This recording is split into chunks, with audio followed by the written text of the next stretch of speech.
very, very pleased to be reunited with Tim Parks. And this one is looking at, in a way, I guess, a kind of secret collaboration between the reader and the writer of the book. Yeah, or failure to collaborate.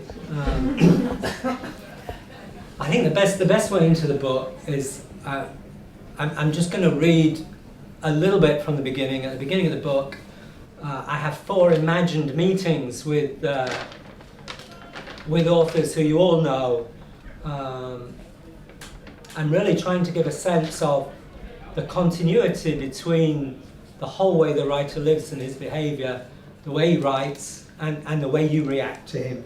So let's just read this, and then we've got something to really take me apart over. Okay. Imagine we meet James Joyce, Jim, in the flesh.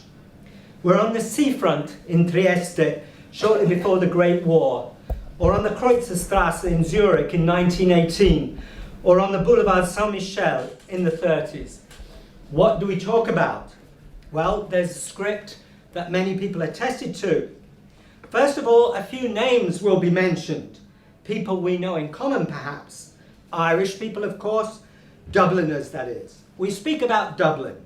We're not in Dublin, but Dublin is always the main point of reference for Joyce. If you know someone, a Dubliner, who has said something about Joyce, so much the better. Whether flattering or critical really doesn't matter.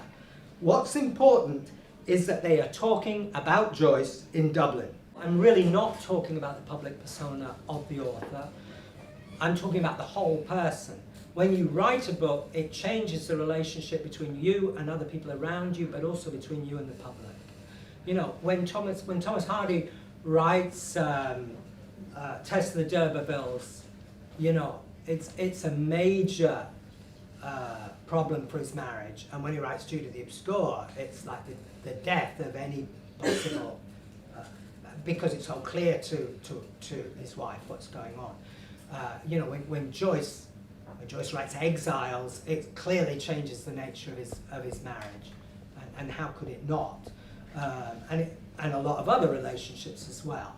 So there's a continuum between public and private, I think, that is constant.